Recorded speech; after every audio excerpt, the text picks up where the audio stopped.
Ladies and gentlemen, it is with great honor that I'd like to introduce the chairman of the Senate of Pakistan, Sayyid Yousaf Raza Gilani. Can we please have a huge round of applause for him? Sir, we've had a very busy 2 days with international speakers, ambassadors, ministers from the federal and the provincial governments, people from different sections of civil society. But to close this conference, we thought it would be apt if you could, give remarks on where you see the vision of climate change going in this country and what the Federation is doing to make this move forward. Please, sir, if you could address for the closing remarks.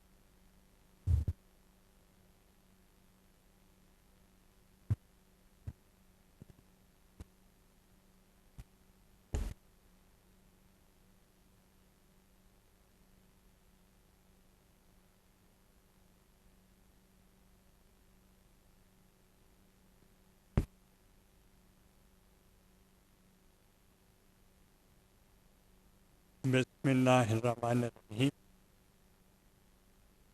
Ms. Nazafreen Saigal Lakhani, CEO of Dawn Media. Mr. Muhammad Yahya, UN Resident and Humanitarian Coordinator in Pakistan. Distinguished parliamentarians, speakers, and guests. Assalam. It is a pleasure to be here again at the Breathe Pakistan Conference. I commend Dawn Media Group for sustaining this important national platform. Last year too, I had the honor of addressing the closing ceremony of this conference. This year, once again, we gather with greater urgency and responsibility. The challenge before us is not abstract. It is real. It is visible in rising heat, shrinking water reserves, stressed agriculture, and stronger floods. Pakistan is braving the challenge with resilience and proactive resolve. But today I want to place climate change and climate security in a wider frame. In the world we live in now, security is no longer a single idea. It is multidimensional. We need climate, food security, and economic security. But to achieve this, we need peace. We need internal stability, regional calm, and global cooperation. Without peace, no climate agenda can succeed. Pakistan is leading by example.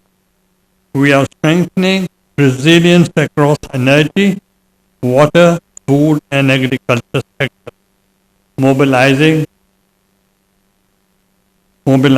climate finance and expanding partnerships. At the same time, we continue to play a proactive role for peace, defending sovereignty with unity, while exercising restraint in the face of provocation. Marka-e-Haq and Operation Bunyanul Marsus proved pivotal to defending our sovereignty with dignity and discipline. Our diplomacy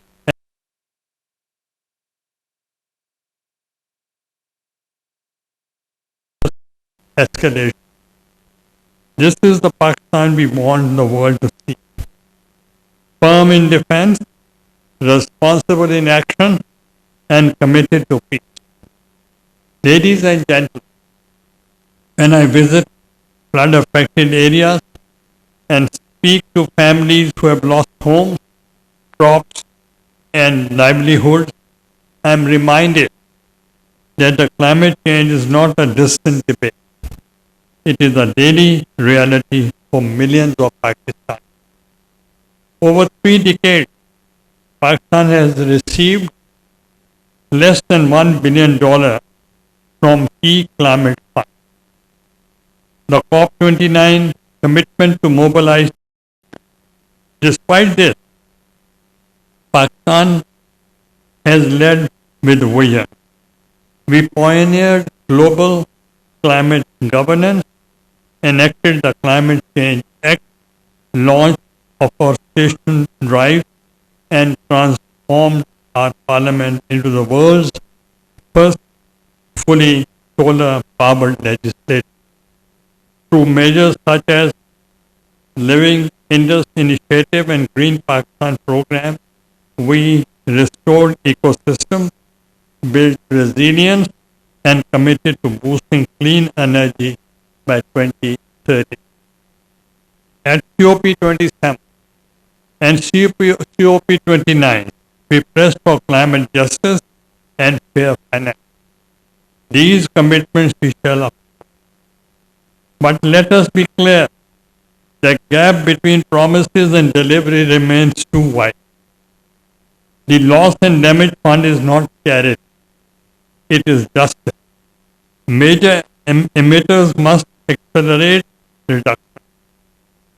South Asia must cooperate on glaciers, early warning systems, and shared water management from Himalayas recognize no borders. As the saying goes, the earth does not need us to save it. It needs us to change our ways. That is the lesson before us. Climate resilience must reach the last mile, protecting farmers, families, and communities, not just filling policy documents. Stronger connectivity between parliament, government, media, academia, civil society, and private sector is essential. We also need stronger data, better local planning, and more investment in adaptation at the district and provincial level. Better early warning systems, water conservation, urban resilience, investment in adaptation, and climate smart agriculture must remain our key focus. As we conclude, let us carry this conference beyond these walls, translating its ideas into legislation, budgets, policy, and governance. As Chairman Senate and founding Chairman of Inter-Parliamentary Speaker Conference, I reaffirm our commitment to advancing climate laws, ensuring rigorous oversight of climate finance, and keeping this issue central to our national and international agenda. The future will not be shaped by those who merely describe the crisis. It will be shaped by those who act with courage, unity, and foresight. Pakistan has both the responsibility and the ability to lead by example.